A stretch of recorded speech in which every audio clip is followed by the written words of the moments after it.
Have you ever wondered how long it takes to dig a grave? 5 hours, that's how long it took Erin, alone in the suffocating quiet of the woods, with nothing but a shovel and a heart, pounding a desperate rhythm against her ribs. Digging a grave. Why? Because her perfect honeymoon in paradise, the kind plastered across glossy travel magazines, didn't just go wrong. It went horribly, terrifyingly, irrevocably wrong. What started as a sun-drenched dream, a blissful escape, twisted into a suffocating nightmare, a labyrinth spun from glittering lies, the icy grip of greed, and a secret that should have forever remained a silent, shadowy enigma beneath the waves. This is the chilling, heart-stopping story of something in the water, where the intoxicating pull of love, the insidious poison of lies, and the irresistible allure of illicit money collide with devastating force, dragging two unsuspecting souls deep beneath the surface of paradise. But before we dive into the murky depths, ask yourself honestly in the silence of your own mind,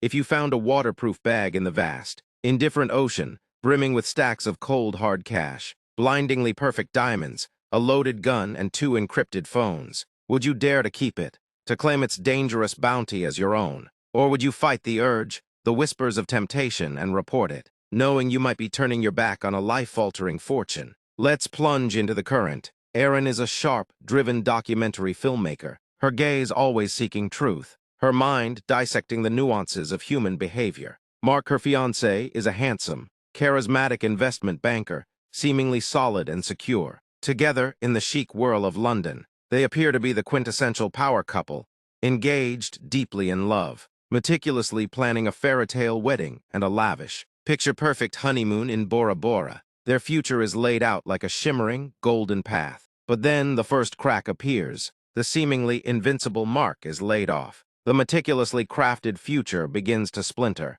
threatening to unravel before their very eyes. Still, they cling to their dream, scaling down the wedding but determined to salvage the honeymoon. Already paid for, a beacon of hope, they whisper promises to each other in the quiet hours. Love is enough. In Bora Bora, paradise unfurls around them. The impossibly white sands, the silk caress of the ocean breeze, the decadent isolation of their overwater bungalow. It's an intoxicating illusion of pure, unadulterated bliss. Then, during a routine scuba diving trip, amidst the vibrant coral and schools of flashing fish, their eyes snag on something profoundly out of place. A black duffel bag, swollen and menacing, bobbing erratically in the pristine blue. It's heavy, far too heavy. They haul it onto the boat, their muscles straining, a primal sense of unease settling in. The zipper grinds open, revealing not lost swimwear or holiday souvenirs, but a terrifying treasure, neat stacks of crisp US dollars, flawless glittering diamonds that catch the light like captured stars, a loaded Glock pistol, dark and menacing, and two sleek, encrypted smartphones, their screens black and silent, yet screaming secrets. Their hearts don't just race, they hammer a frantic drumbeat against their ribs. This isn't merely lost luggage. This is the very breath of danger, the residue of something unspeakable. It belonged to someone ruthless, someone with a terrifying capacity for violence. Every instinct screams at them to turn it in, to run for the hills. They don't. In a single, impulsive, life-altering breath, they make the decision, a choice that will forever cleave their lives into a before and after. They choose to take it. Back at the opulent resort, they become masters of deception. Hiding the bag, their faces carefully blank, feigning normalcy. But from that moment, the delicate ecosystem of their lives is irreversibly poisoned. They return to London, not just with suitcases, but with a horrifying burden, the bag, the money, the diamonds, and a silent, growing terror that begins to consume them. Mark, once so grounded, becomes possessed. He's a man driven, opening safety deposit boxes, his eyes glazed with a dangerous fever, as he devours research on money laundering. The lure of untold wealth transforms him. Erin, however, is consumed by a different kind of obsession, fear. She's cautious, her nerves frayed, sleep a distant memory. The weight of the gun, a cold, metallic threat, forces her to bury it in their backyard, a desperate attempt to sever ties with its sinister energy. But the phones hold a magnetic pull, out of annoying curiosity and a terrifying, desperate need to understand what they've stumbled into. She hires a shadowy hacker to unlock one. What she uncovers is not just horrifying, it's a chilling descent into the heart of darkness. A video, 4 men on a sleek, expensive yacht, the glint of guns, the furtive exchange of bags, the air thick with unspoken tension. Then a sudden brutal crack, a man falls, a lifeless puppet, thrown overboard into the churning water. This wasn't a tragic accident. This was a cold, calculated execution. They are not just in possession of stolen property. They are holding the very key to a brutal crime, a direct link to cold-blooded killers. And those killers, they might just want their property back. Meanwhile, Erin continues her work on a compelling documentary, an ironic counterpoint to her unfolding nightmare. She's profiling 3 prisoners on the cusp of release. Alexa, calm, disturbingly intelligent, convicted for a sophisticated fraud. Holly, raw, volatile, her anger barely contained, imprisoned for extremist activism.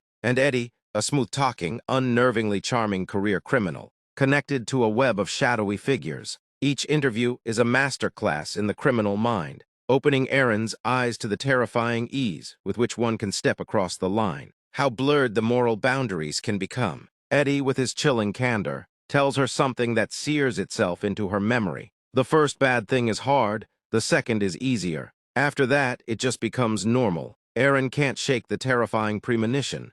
She and Mark have already begun that perilous descent. They've already taken the first, irreversible step. Back at their seemingly safe London home, the subtle whispers of paranoia turn into a scream. Erin notices a dark, nondescript car parked outside for days.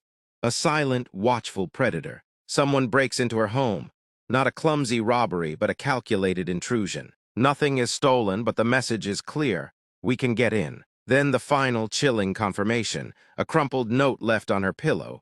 We know what you did. She's not just being watched. She's being hunted. And Mark has become a stranger, his eyes haunted, his movements secretive. He's hiding things, getting hushed calls late at night, slipping out without a word, vanishing into the darkness. Driven by a desperate, cold dread, she follows him. What she finds twists the knife deeper. He's meeting shadowy men in expensive suits, accepting thick, anonymous envelopes, engaged in whispered, illicit conversations that reek of danger. When she confronts him, the confession is a hammer blow. He made contact with the very people who can launder the blood money. He's already in too deep, a pawn in a game far more dangerous than he ever imagined. He didn't tell her, he explains, because he knew she would never agree. And now they're not just in possession of stolen property. They are active, complicit participants in a terrifying criminal operation. Erin is beyond shaken. Her world is shattering. But the true horror is yet to come. When she checks the GPS logs on one of the encrypted phones she kept, her blood turns to ice. Coordinates. One of them is the exact, precise location where they found the bag. The coordinates of their discovery. But the timestamp on the log, it's from days before they even went diving. Mark knew about the bag before they ever found it. He didn't stumble upon it. He planned the dive. He orchestrated the entire, meticulously staged discovery. He didn't just use her, he deliberately, coldly, cruelly used her as his unwitting accomplice, dragging her into a conspiracy he designed. And now he's gone, vanished into thin air. The horrifying realization dawns on Erin with the crushing weight of a tidal wave.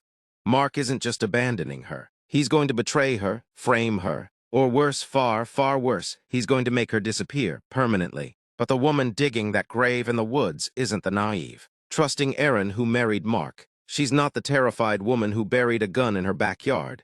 She's been watching, learning, adapting, preparing for the inevitable collision. She traces his movements with a cold, calculated precision, tracks him down. She confronts him, her voice a steel blade cutting through the silence. He's stunned, the charming facade crumbles, replaced by shock, then desperation. He tries to explain, to charm, to lie one last futile time. But Erin is done listening. Done trusting, done being a victim. She takes control, with a chilling, methodical resolve. She buries the past, quite literally, and the grave she dug. She fills it, stone by methodical stone. The aftermath, Erin returns to her life, a ghost of her former self, yet eerily more powerful. Calm, composed, clever, she finishes her documentary. It's a resounding success, earning her accolades. The public sees her as a talented, resilient filmmaker, whose beloved husband mysteriously vanished after their dream honeymoon. A tragic, sympathetic figure, only Erin knows the profound, terrifying truth. She stands by the window, watching the endless, indifferent waves, and she thinks about that single, fateful moment that changed everything. That black duffel bag in the water. That impossible choice. That line she crossed, so subtly at first, then with increasing speed. She doesn't regret taking the bag. Not anymore. That was merely the catalyst. She regrets trusting Mark. She regrets letting herself be manipulated by a man who saw her as a disposable tool. Because once you make one bad decision, the next one comes easier. And the next, until it all feels chillingly, terrifyingly normal. Something in the water is more than just a pulse-pounding thriller. It's a chilling psychological excavation into the depths of human nature, a searing exploration of how quickly and irrevocably your life can spiral when you let the insidious forces of fear, the siren song of greed, and the tangled web of lies take hold. So now, as the echo of this story settles in your mind, I'll ask you again. If you found that bag in the water, would you keep it? Or would you walk away, forever wondering what treasures and terrors you left behind? Let us know in the comments. And if you want to feel the full, suffocating suspense, the electrifying intensity of every choice, every consequence, pick up Something in the Water by Catherine Steadman. Available wherever books are sold. And remember, some secrets should stay buried, deep, and forever.